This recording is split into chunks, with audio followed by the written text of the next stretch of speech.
Breaking news today. Please subscribe and then check notification box to get all breaking news alert. Race, it's not over.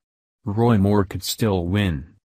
Americans were waiting on pins and needles to see if Alabama would elect a Republican or Democrat to the Senate on Tuesday.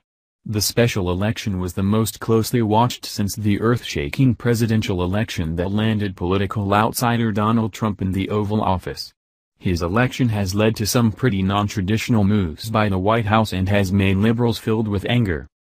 The Alabama special election was, in fact, due to President Trump's election as well. The election was to replace Trump cabinet member and 84th Attorney General Jeff Sessions, who left his Senate post to take that appointment. Republican candidate Roy Moore himself is a controversial figure because of both his career and the recent misconduct allegations that have been leveled against him. As you probably know by now, the race has been called for the Democratic candidate, Doug Jones. As of late yesterday, news outlets across the nation had dubbed him the winner, saying that the number of votes not yet counted couldn't make up the difference and give Jones a win. However, Moore is refusing to give up and concede, a move that many are calling just plain stubborn. What the media probably isn't telling you is that one hugely important group of people haven't even had their votes counted in this election. According to Breitbart News, the state of Alabama has decided to call this election without even counting the military votes. Republican Senate candidate Roy Moore refused to concede the Alabama Senate race on Tuesday, after his opponent Doug Jones declared victory. "God is always in control," Moore said during a short speech to supporters on election night. Moore's campaign has been run on a platform of religion from the start. Moore first rose to notoriety when he stood against the Ten Commandments being removed from a courthouse in Alabama. That garnered him nationwide attention, and he has been known for that stand ever since.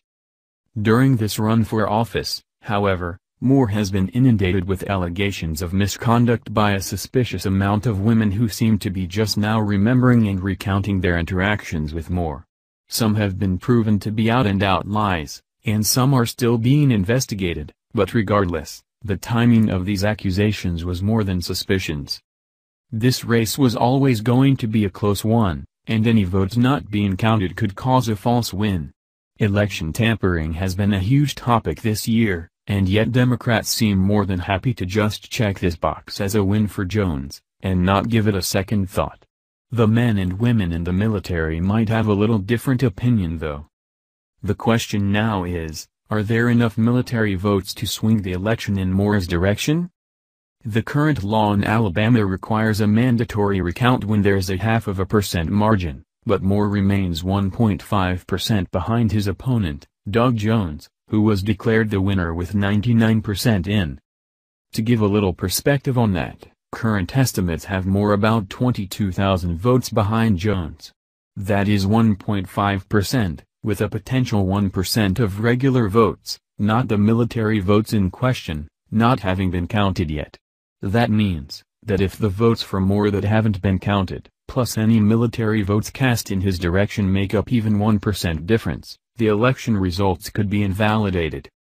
If, as many suspects with elections like this, there was any misconduct on the part of Democrats to try and win this election the dirty way, and that gets out, Moore is almost assured the win and if it goes to a second round. He was close as it was, all there would need to be is a whiff of impropriety on the part of his opponent or their party to try and throw the election, and Moore would have it safely in the bag. Moore cited Psalm 42 to give his supporters hope. "I waited patiently for the Lord. He inclined to me, heard my cry, brought us up out of a horrible pit, out of the miry clay, and set my feet on the rock and established my goings and put a new song in our mouth."